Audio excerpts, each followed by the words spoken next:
Box to Box Media Network. Hai, saya Andreas Bordes, dan pada podcast kali ini saya akan sharing tentang bagaimana mengatasi rasa penyesalan dan takut gagal. Oke, jadi ini saya menjawab pertanyaan yang masuk dari Rizal, ya. Jadi dia bertanya seperti ini. Halo Bang Andreas, saya Rizal, saya peserta The Achiever. Mohon izin bertanya, Bang, bagaimana caranya melawan rasa penyesalan dan takut sesuatu hal yang kita alami seperti kegagalan dulu terulang lagi, gimana ya? Jujur sampai sekarang susah banget buat fokus sama tujuan dikarenakan hal itu dan membuat saya terkadang malas dan kurang konsisten. Oke, jadi poinnya ada 2, yaitu bagaimana mengatasi rasa penyesalan atau melawan rasa penyesalan dan bagaimana mengatasi rasa takut gagal. Kalau dari berdasarkan pengalaman saya dan pembelajaran saya, penyesalan itu sering terjadi ketika kita belum bisa mengambil pelajaran dari kejadian tersebut. Jadi ketika ada suatu kejadian mungkin kurang menyenangkan, tidak sesuai dengan ekspektasi kita, kalau kita tidak bisa mengambil sebuah pembelajaran yang akan membuat kita jadi jauh lebih baik lagi, seringkali kita akan jadi nyesel. Tetapi ketika kita bisa mengambil pembelajaran dari kejadian tersebut yang mungkin kurang menyenangkan, itu justru membuat kita jadi bersyukur, jadi happy gitu ya.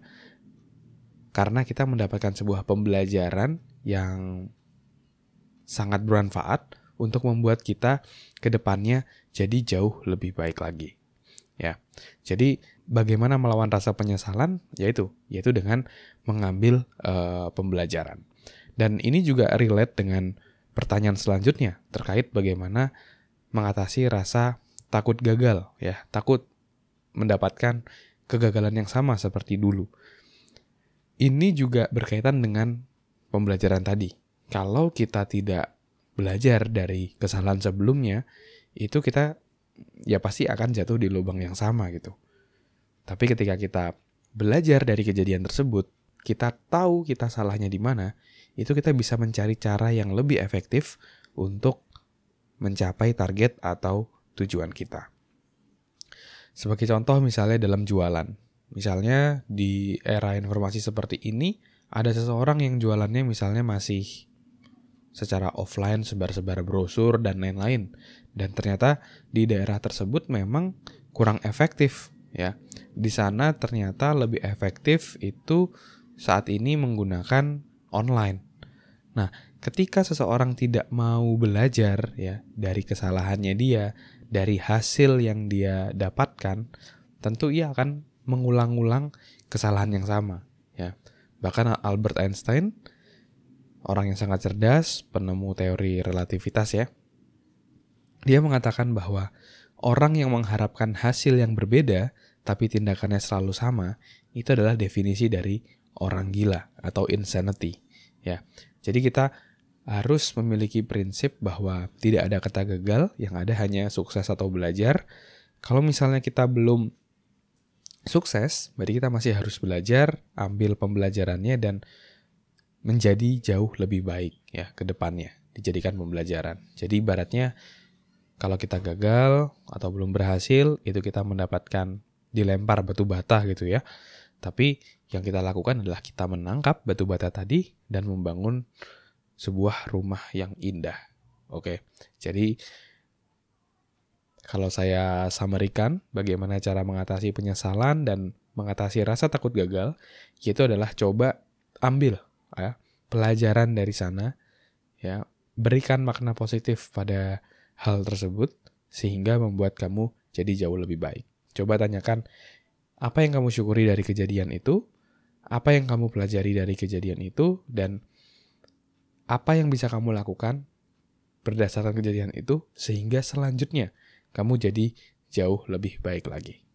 Oke, gunakan kegagalan atau sesuatu yang belum sesuai dengan ekspektasimu menjadi sesuatu yang bisa membuatmu jadi jauh lebih kuat, jadi jauh lebih strong, sehingga kamu tahu mana yang berhasil, mana yang enggak, dan membuat kamu jadi jauh lebih efektif dan produktif.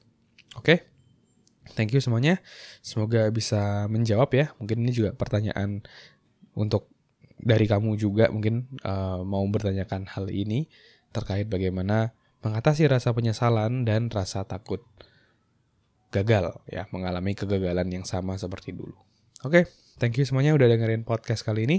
Semoga bisa bermanfaat dan menginspirasi. Dan saya mau thank you buat teman-teman pendengar setia podcast pengembangan diri, karena di hari ini di 7 Februari ini ranking tertinggi podcast pengembangan diri di Spotify, yaitu di ranking 19 ya kalau nggak salah, 20 besar di Indonesia.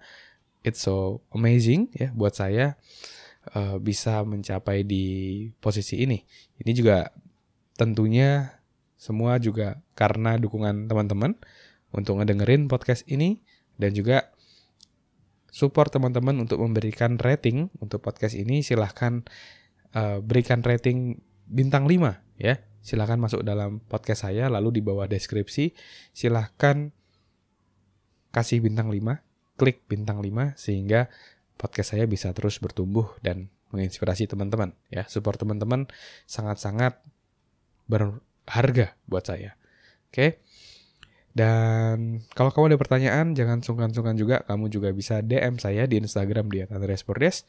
Nanti pertanyaanmu akan saya bahas di podcast ini. Oke. Thank you semuanya. Sukses selalu dan jaga kesehatan ya. Sekarang Omicron lagi meningkat. Oke. Thank you semuanya. Never stop learning because life never stop teaching.